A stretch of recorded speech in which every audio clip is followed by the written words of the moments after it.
વડનગરમાં દારૂ ભરેલી ફોર્ચ્યુનર ઝડપાઈ ₹26.53 લાખનો મુદ્દામાલ કબજે।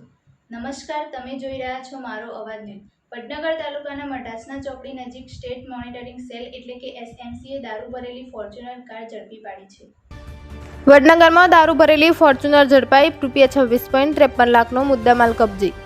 નમસ્કાર, તમે જોઈ રહ્યા છો મારો અવાજ ન્યૂઝ। વડનગર તાલુકાના મઢાસના ચોકડી નજીક સ્ટેટ મોનિટરિંગ સેલ એટલે કે SMCએ દારૂ ભરેલી ફોર્ચ્યુનર કાર ઝડપી પાડી છે। પોલીસના જણાવ્યા મુજબ કારમાંથી અલગ અલગ બ્રાન્ડના કુલ 2862 બિયર ટીન મળી આવ્યા હતા। કાર, દારૂ, મોબાઈલ અને રોકડ સહિત કુલ 26,53,641નો મુદ્દામાલ કબજે કરવામાં આવ્યો છે। SMCને બાતમી મળી હતી કે GJ05JL1111 નંબરની સફેદ ફોર્ચ્યુનરમાં વિદેશી દારૂનો જથ્થો ઈડર તરફથી વડનગર થઈ મહેસાણા લઈ જવાઈ રહ્યો છે।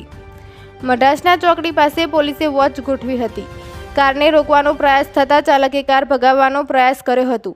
જોકે નવા બની રહેલા પુલના ડાયવર્ઝન પાસે કાર સિમેન્ટના ડિવાઈડર સાથે અથડાતા કારને નુકસાન થયું હતું। પોલીસના જણાવ્યા મુજબ કારમાં સવાર એક વ્યક્તિ અંધારાનો લાભ લઈ ફરાર થઈ ગયો હતો, જ્યારે દિનેશકુમાર જયકિશન બિશ્રોઈ ઉર્ફે કુરાડે, ઉંમર 35 વર્ષ, રહેવાસી વરણવા ગામ, તાલુકો ચિતનવા, જિલ્લો જાલોર, રાજસ્થાનને ઝડપી પાડવામાં આવ્યો હતો। કારમાંથી કિંગફિશર એક્સ્ટ્રા સ્ટ્રોંગ પ્રીમિયમ બિયરના 2121 ટીન, બુડવાઇઝર લેગર બિયરના 240 ટીન અને Carlsberg elephant premium strong બિયરના 501 ટીન મળી આવ્યા હતા।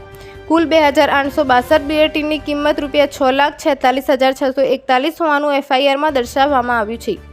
આ ઉપરાંત ₹20 લાખની ફોર્ચ્યુનર કાર, મોબાઈલ ફોન અને 2000 રોકડા સહિત ₹26.53 લાખનો મુદ્દામાલ કબજે કરવામાં આવ્યો છે। FIRમાં પોલીસ દ્વારા રાજસ્થાનની ગુજરાત અને મહેસાણા સુધીના કથિત દારૂ નેટવર્કની વિગતો પણ નોંધવામાં આવી છે, જેમાં અનિલ જગદીશ પ્રસાદ પાંડ્યા, શંકરલાલ ઉર્ફે સુમિત ખેંગારલાલ જાટ, મોન્ટુ રાજપૂત, ભરત અને મુકેશ જાટ સહિત અન્ય વ્યક્તિઓના નામ સામે આવ્યા છે। પોલીસના જણાવ્યા મુજબ દિનેશ કુમારની પૂછપરછમાં દારૂનો જથ્થો જાંબુડી રાજસ્થાનના ઠેકા પરથી ભરવામાં આવ્યો હતો અને મહેસાણા પહોંચાડવાનો હતો તેવી વિગતો સામે આવી। દારૂની ગાડી માટે આગળ અને પાછળ પાયલોટિંગની વ્યવસ્થા કરવામાં આવી હોવાનો પણ FIRમાં ઉલ્લેખ છે। FIR મુજબ જાંબુડીથી વડાલી, ખેડબ્રહ્મા, ઈડર થઈ મહેસાણા તરફ દારૂનો જથ્થો લઈ જવાનો હતો। SMCએ મઢાસના ચોકડી પાસે કાર્યવાહી કરીને આ કથિત સપ્લાય ચેઇનને અટકાવી છે। આ મામલે વડનગર પોલીસ સ્ટેશનમાં ગુજરાત નશાબંધી અધિનિયમની કલમ 65A, E, 8183, 98(2) અને 116B હેઠળ ગુનો નોંધાયો છે। હાલ દિનેશકુમાર બિશ્રોઈ ઝડપાયો છે, જ્યારે અન્ય આરોપીઓની શોધખોળ અને તપાસ ચાલી રહી છે। સમગ્ર કેસની વધુ તપાસ police sub inspector રવિતસિંહ Raisinh Bariya દ્વારા હાથ ધરવામાં આવી રહી છે।